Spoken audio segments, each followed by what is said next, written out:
Холестерины хэмжээ хэтэрхий бага байх нь өөрөө бас аюулыг авчирдаг. Өөр олон таагүй үр дагавруудыг авчирдаг.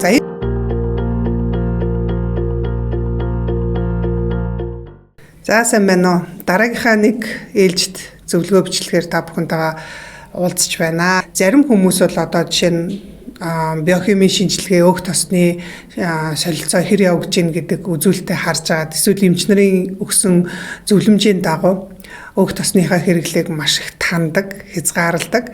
За энэ нь өөрөө эргээгээд шууд биш ч гэсэндээ хэсэг хугацааны дараа эрүүл мэндэд нь өөр үр дагаврыг бол авчирдаг. Тэгэхээр энэ тал дээр би ярих гэдэг.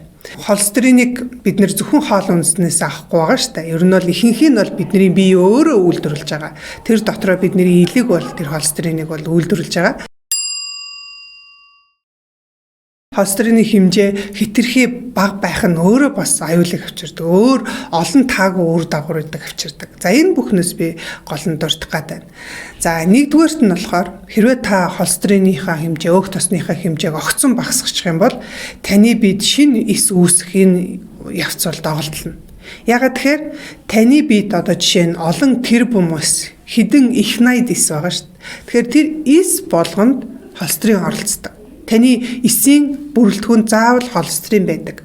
Яагаад гэж бидний эс бол одоо дотроо бөөмтэй, эргэтэнцрүүдтэй, тэдний гадна талд нь юу гэдэг вэ гэхээр бүрхүүл байдаг.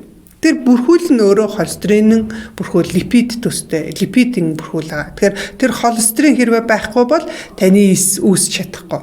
Тэгэхээр шинэ эс үүсхийн явцад холестерин заавал оролцдог. Тэгэхээр хэрвээ та өг тосоо танаад ах юм бол таны биед шинэ эс үүсэх явц доголдно. Тэгэхээр эс өөрийгөө хамгаалах гэж тэр бүрхүүлийг бүтээж байгаа. Дээр нь эсийн гадна талд байгаа эдийн одоо шингэн дотор, цусны эргэлтэн дотор олон таны биед хэрэгтэй шимтгийлийн бодисууд байгаа, янз бүрийн дааврууд байгаа. Тэрийг шингээж оруулж тэр үүд хаалга болгож одоо нээх үү, хаах уу гэдгээ зохицуулахын тулд таны тэр холестерин тодорхой түвшинд байх ёстой.